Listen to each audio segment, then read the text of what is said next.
Hello, everyone. Welcome to Ad Talk Live with UQ and Tammy. This is your one and only host, UQ, with you, and we have.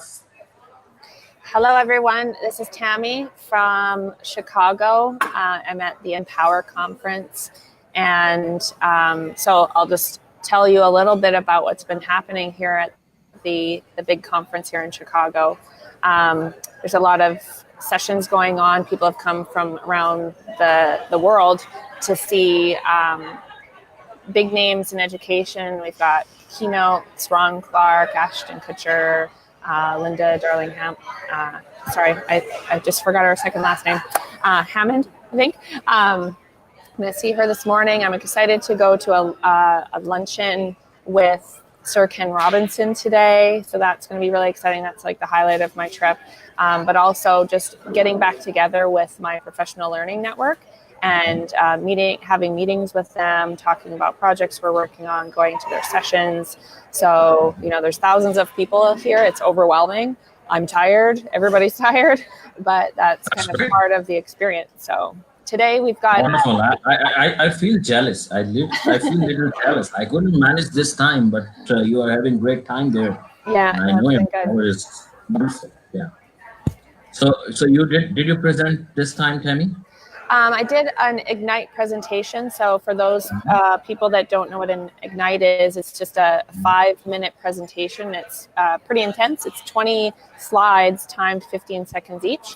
And I did that with Megan Everett, the executive director of ASCD. So we partnered on that, and we had a panel of other emerging leaders doing the same. So we had, under the topic of engaging learners, we had a variety of presentations. And then with our audience, we posed questions at the end to think about, this was, Craig Martin was talking about like his Genius week that he set up for the school. And so he, kind of posed the question, like, how can we do this in your classroom? How can you disrupt your school and do this kind of Genius Week stuff? Then we had, just really great conversations around that. So it's been good. So viewers, we are here with Tammy, and today we are going to start the show with a wonderful educator with us. And I'm really excited about the show. And Tammy, when we were doing we were talking about and we were discussing the show and everything, we were really excited. We have a phenomenal educationist with us, and he is a wonderful researcher. So for our viewers, I would like to introduce you Dr. Douglas Lee Reeves, who is with us. And let me tell you briefly about him. Dr. Douglas is one of the finest educators. He has authored several ASCD books, and actually he has written 38 books. Wow. Yeah, a lot. I'm thinking about my first book, and Dr. Douglas has written 38 books. I think someday he will be writing something endorsement sort of thing or preface for my book as well. And that is great. And he has written more than 100 articles. He has worked in more than 30 countries and is widely recognized for his research in leadership and education. And his articles and videos are available on creativeleadership.net. And I would like to mention this thing that Pakistani ASCD has a flagship magazine, The Reformer, and Dr. Douglas is one of the authors of our second issue, and he has written a wonderful article, and people do appreciate his work and his thoughts. And welcome to the show, Dr. Douglas. Thank you very much. It's my great honor to be with you, and as well as my honor to have published in The Reformer and reached my friends in Pakistan and around the world. Thank you very much, Dr. Douglas. So today, for the viewers, I would like to introduce the topic. Dr. Douglas is expert on education leadership. And today the topic is high impact leadership and how it affects the students' results and how it affects the growth of the people, the students especially. So, Dr. Douglas, when we talk about high impact leadership, we obviously have a lot with us, but I would like to hand over this conversation to Tammy. Tammy, your desk now. Sure. Hi, Dr. Douglas. It's nice to see you again. Just want to mention to our viewers that we were both in Chicago at the same time for the conference, and out of thousands of people, we randomly met up in a blank, empty hallway. So it was great to meet you before the show. So my question for you, one of them is, the phrasing high impact leadership might be new to some of our viewers. So can you just talk a bit about that? Sure. I think even more specifically, we need to talk about what leadership is. Sure. Because too often people assume that leadership is all about position. It's about the minister of education. It's about the superintendent or a principal. But in fact, leadership is all about influence. So it is true that policymakers and official leaders bear that title of leadership, but it is also true that teacher leaders and those who have influence, maybe not authority, but who have influence, also bear the title of leadership. So when I'm talking about high impact leadership, I'm really referring to a very broad spectrum of policymakers, administrators, and teacher leaders who influence the action. The research on which that term is based included more than 2,000 schools, an international sample. And what we tried to do was, over the course of 3 years, identify what specific leadership actions have the greatest impact on gains in student achievement. Thank you. Thanks for clarifying to that term leadership, because I think a lot of people do associate that with just the title of, principal or assistant principal, but it really is those stakeholders in the school. So thank you for defining that. Can you talk a little bit too about that and the relationship to student results, and what do you mean by student results? In the context of this study, we were talking about from elementary, middle, high school students, looking at grades in reading, writing, mathematics, science, and social studies. So a very broad spectrum of student results. And we were focused on gains. So whether we were starting high and getting higher or starting low and getting better, we were really focused on what gains they made at time. That said, I want to be very cautious in saying in other writing, maybe the gist of another show would be that accountability is not just about test scores. Accountability is not just what the children do. Accountability is also what the adults do, what we as educators and leaders do to influence student achievement. But to answer your question directly, in this particular case, I was looking at those 5 indicators: reading, writing, science, math, and social studies for elementary, middle, and high school students. Thank you. Umar, you want to take it over? So, yeah. So I would like to ask you, Dr. Douglas, leaders do face, many ideas to improve education. So many that they often cannot implement them all. What specific leadership strategies have the greatest impact? How can education leaders narrow their focus? Well, first of all, I want to validate your question, because you're right. You can find 100 things that supposedly work, but nobody has time to do 100 things. In fact, one of the principal findings of this study was the element of focus. In fact, I wrote another book called Finding Your Leadership Focus that was published by Columbia University, in which these findings were published. And what we discovered is those schools that had 6 or fewer priorities had dramatically better gains than those that were trying to do many, many things, but doing none of them well. So the foundation of your question is really important. How do we focus? That said, you ask a straight question, you deserve a straight answer. So let me tell you 3 things that we found. Number 1, nonfiction writing. If I could tell you one lever that we could all do at every level that propels student achievement, it's nonfiction writing, specifically writing to persuade, writing to inform, writing to compare, writing to evaluate. And little children, literally kindergarten and first grade students, as well as middle and high school students, need more work on writing, nonfiction writing. And my research showed that when they do that, it not only improves their writing scores, it improves reading comprehension, it improves mathematics, science, social studies. And I would also just add parenthetically that if you're serving students, as I do, who the language they speak in school is not the language they speak at home, then it's critically important to let them write. Too many teachers think that language development is this linear process. At first you speak, then you read, and writing is at the end. That's wrong. That in fact, writing is a way to improve reading. Writing is a way to improve my speak. And emotionally, when I write, I can slow down and write at my own pace. So number 1 was nonfiction writing.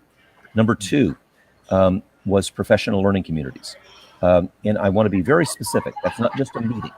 Professional learning communities are where we gather to ask the 4 questions of what do we want students to know? How do we know if they've learned it? What will we do if they have not? What will we do if they already have? So those professional learning communities, when they are implemented deeply, also a very strong lever to influence student achievement. And the third element was feedback. One of the most powerful tools that we have is to provide feedback, but unfortunately, a lot of feedback that students receive is ambiguous, it's late, it's inconsistent. It's interesting. We were talking about one of your national sports, cricket, before the show started.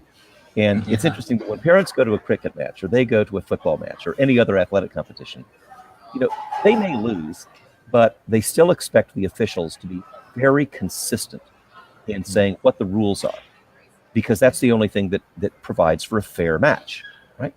And yet in school, you can have a student have 5 different teachers with 5 wildly different rules of the game. Imagine if every time we played in a game in cricket or football, that the ball changed, that the field changed, that the number of players changed, that the rule book changed. Students would never play those games. And that is exactly what happens in school when the feedback is ambiguous and inconsistent. So those are the 3 big answers to your question. It is nonfiction writing, professional learning communities, and feedback that is accurate and specific. All right. That's wonderful. That's so enlightening. Dr. Douglas, you talk a lot about the feedback and the importance of feedback, and you have written about it. And how can teachers and the leaders improve their feedback? I'll tell you what I've been doing when I work in schools is I don't want a theoretical argument about feedback, because everybody agrees, oh, well, of course, feedback should be accurate, feedback should be fair. So then I pull out of my pocket, I'll say, well, here's an example of 4th grade work or 8th grade work or 11th grade work. And there's no name attached, nothing identifies the student or the teacher. Let's see what we all think. And where does it stand on a rubric score, say 4, 3, 2, 1, or if you're grading with letters A, B, C, D, F. And you would be amazed that we're all looking at the same thing, and yet we come up with different results. You probably know the parable of the 3 blind men and the elephant, where one sees the tree and one sees the wall and the other sees it. It's just like the 3 blind men and the elephant, where we've got to be able to look at the same piece of work and come to a similar conclusion in the same way that we expect our athletic officials to look at the same play and come to the same conclusion. That's great. So when we talk about feedback, before Tammy starts her next question and starts her part. So I would like to know one thing. In United States, in Pakistan, in most of the countries which are going through certain models, no matter what is the model, but and I know as well that the feedback is normally in terms of numbers, in terms of grades. And it's more like, when there is a school of thought which believes that if we don't give the grades, we don't give the marks, and if it is not overwhelming, we are not assessing the people in the right way. How to make this difference? How to make this paradigm shift? What do you suggest before we move on? So I think this is a very important question that you've raised. And I have many friends who write and speak about grading reform. But to be very honest with you, I fear that they take the argument so far. They'll say things like, wouldn't the world be a better place if we had no grades? Actually, no. Our parents demand grades. Our parents want our children to get scholarships. Our parents want children to get to college. So I take a much more middle ground approach, which is to say it is entirely okay to have grades. I think the numerical grades of 100 to 0 are somewhat silly. It's a statistical error, what we call a distinction without a difference. But the old-fashioned A, B, C, D, F grading or 4, 3, 2, 1, 0, that is entirely appropriate. So the first, and this is a broader issue of whenever you talk about educational change, the most important thing, talk about what does not change. So I reassure parents and governing board members and leaders, we'll still have grades. We'll still have feedback. The only question is, can we make them more accurate and fair? That's where I'm not trying to eliminate them. I'm just trying to take what we have and make it accurate and fair. That's great. Tammy, over to you. Sure. Yeah. And I can I can definitely relate to the grading piece. Working in the early years, it's really nice to have, when you have a rubric, at least it's a continuum of learning, right? So when kids can also speak to that, we know that they're getting something out of what they're doing, and they know where the direction they need to go when they've got this continuum to help them. And then you spoke a bit about parents' role. So can you talk a little bit, Dr. Douglas, about how parents might be able to help improve the educational success for kids? I would argue that the rest of us have a lot to learn from you in early childhood development, because interesting in early childhood, what parents want to know is specificity. Right. So we separate our reports to parents on do they know their letters? Do they know their numbers? That's over here. And then over here we say, do they respect adult authority? Do they follow directions? Are they respectful of their friends and their property? Mm-hmm. So we separate academic from behavior. And then a few years later, all we say is math C, reading B. And we have no idea what that means. Part of that may be that they need help on reading. Part of it may be that they need help on organization and time management. Mm-hmm. So my argument to my friends in the upper elementary and middle and high school grades is, look at a kindergarten report card. Look at what you do in early childhood, mm-hmm. because you distinguish behavior from academic performance. And all parents want to know is the answer to the question, how is my child doing? What do I need to do to get better? And a report that says math C doesn't tell me whether I need flashcards or whether I need organization and focus. So I think that's what parents need. Parents also want honesty. I fear too often that teachers get the message that the only way parents are happy is if we give out high grades. That is a great misunderstanding. I know we have listeners at the UK, and one of your foremost scholars at Oxford, Herbert Marsh, formerly of the University of New South Wales, has done wonderful research on this point that counteracts the prevailing view that if you give high grades, you'll be more popular. In fact, kids know when we're not telling them. And both students and parents want accuracy. We can challenge them. The key is, if we challenge them, there has to be an opportunity for resilience, for bouncing back, not just the sentence that you messed this up, so you're done. So I do think parents have a role to play, but it's not sometimes what we think of only being happy with high grades. What they want is honesty and accuracy. Mm-hmm. And to your point too about the comments in early childhood, coming from a school who, the report writing is intense. So, we're writing comments about the skills that they're building, what kind of people are they, which I think is a huge and important piece of writing a report. Are they curious? Are they feeling empathetic towards other people? But at the same time, like, what skills are they using while they're out on the playground or in math? What are they using? And then also having those academic pieces written. And then, as you said, the older they get, then it just becomes a letter. And no one really talks about we're still people, right? So why would we necessarily change the report writing? It's going to look a little different, obviously, but there's still people that are developing. And so there should be that consistency across, because parents do want to know, even though my child is in 12th grade, I still want to know, how are they at school? It's really important, and that just gets kind of lost as they get older. Can I just, Tammy, reinforce something that you said about curiosity and experimentation? That's the missing link, because too often children get the message, and frankly, some teachers get the message, it's got to be perfect. And if you have the message, and to be blunt, if I may, this more particularly happens with our girls and young women. It's got to be perfect. If it's not perfect, then don't submit it. That is the opposite of curiosity and experimentation. Mm-hmm. And if we know that part of their success in college and the world of work and beyond is curiosity and experimentation, then by definition, that means making some mistakes. Yeah.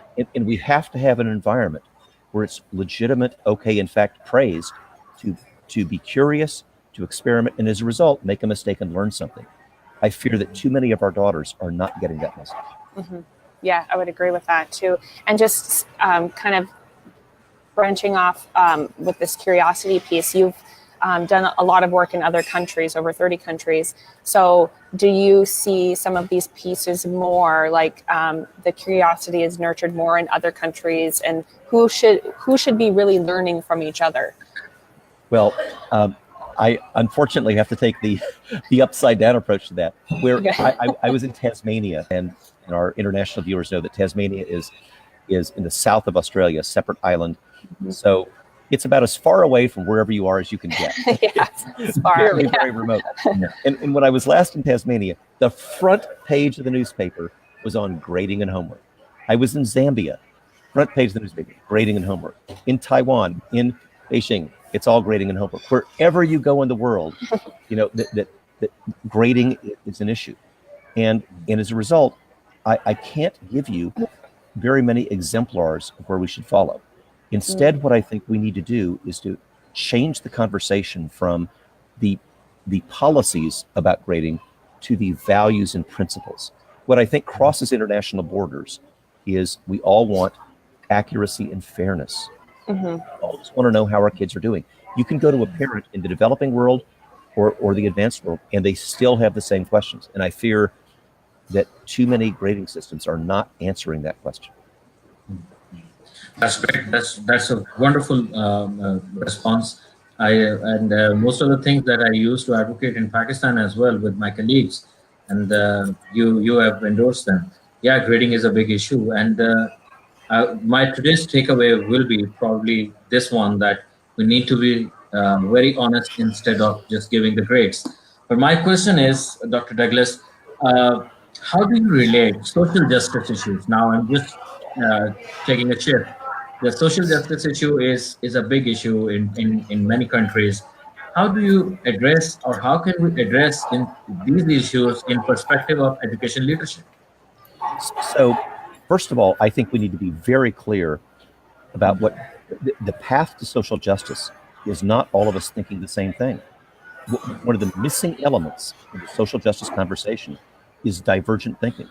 In fact, I would argue that one of the strongest things, I'm sure you know better than I do, in college, Pakistan was an international debating champion because schools there taught students to accept different sides of an argument, even if they didn't agree, because divergent thinking and debate was part of the culture. Similarly, I think that's what our students need. And I fear that in our zeal for social justice, some students hear that means we all have to think alike. No, it doesn't. It's okay to disagree. The most important thing is that we practice civil discourse and civil disagreement, to the point that sometimes, at least in some schools I've worked in, both in the US and abroad, we have to literally assign students and assign faculty members to take different points of view. Because the path towards social justice is not always agreeing with everyone. It is respecting those who have a different point of view. And I fear that we don't practice divergent thinking in respect for different points of view. That's the path to social justice. You're right. And divergent thinking is very important, and you're accurate. You're so accurate about this thing. Let's talk about something that is sustainability in leadership. When we talk about the leadership roles, we talk about the leaders in the schools. In most of the schools, we have seen this thing, that fine leadership goes well when some good leader is there. But as soon as the leader is going to leave the school or going to leave the position, there is again a problem of leadership in the school. How we can ensure that that there is a sustainability of high impact leadership and the leadership roles as well. I mean, the good people are there as leaders. Well, I mean, so Tammy's at this big international conference in Chicago, and you go up and down the exhibit hall, and you have all the vendors saying, buy this, buy that. Here's the finding that I had from my research of 2,000 schools. It's practices, not programs. It's not what you buy. It's not what a vendor provides. It's our internal practices. It's our culture. So to come back to an earlier discussion that we had, if we want to focus on high expectations and accurate feedback, then the culture of reviewing student work, doing it collaboratively, and agreeing on what proficient work is, that culture is not something you buy. That's something that we own and is sustainable. And so my guidance to our leaders who are viewing this broadcast is be careful about what you buy, because the money always runs out. Instead of buying things, remember it's practices, not programs. What's really sustainable is what we own. And I would honestly point the finger at myself, even though I go around the world and give a lot of speeches. A speech is not sustainable. It's the practice that is sustainable. And that's what I encourage people to do. Mm-hmm.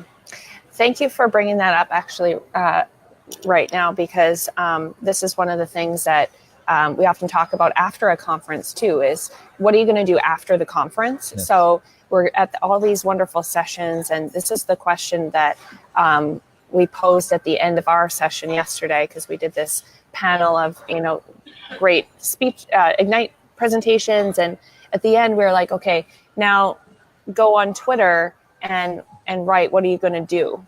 And it doesn't have to be as a result of what we've just said, but like something, so that it's a sustainable practice, because this is one of the things that I'm passionate about is you don't need a lot of stuff. It's investing in people so that, you're bringing out the best in your teachers, in your school leaders, and then that, translates into the kids. And I think obviously that's why we're all in this, because we want the kids to be good people, good citizens, and flourish in whatever their strengths are.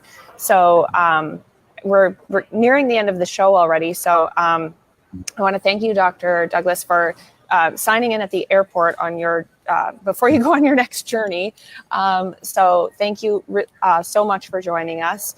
I would like to add one thing, Tammy, before we go off air.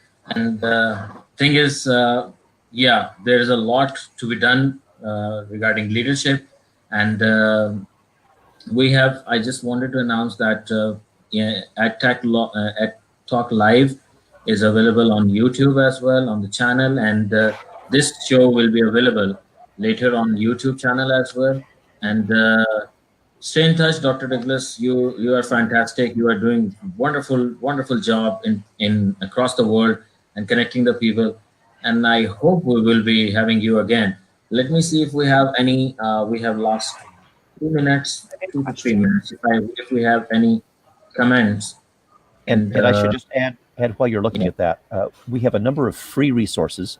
We have free videos, free research, free tools at creativeleadership.net. And so I would encourage your viewers to please take advantage of those. There's no obligation. It's all free. Another free resource that we have, you mentioned your university experience in the United States. We started in Boston a group called finishthedissertation.org, which helps doctoral students finish. So if we have any of our viewers that are struggling with their dissertation, we now have students on 6 continents. It's free, it's non-commercial, and all we do is help them finish their dissertation.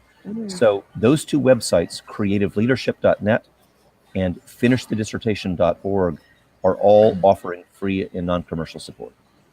Wonderful. Thank you for your time. Tammy, you have to say something? I was just going to say, normally we would have a quote to end with, but I would encourage people to take a look at a lot of the quotes that have been written on Twitter throughout this conference. So even though if you are not at Empower, you can still participate. So if you are not on Twitter, go on there, create an account, and look at the hashtag Empower19 and read through all of the learning that people are doing, because people are sharing their learning like crazy, and that's free learning right there for people. So even though you can't physically be there, you can still participate and comment back to people and ask questions. So that's something that I would encourage our viewers to do.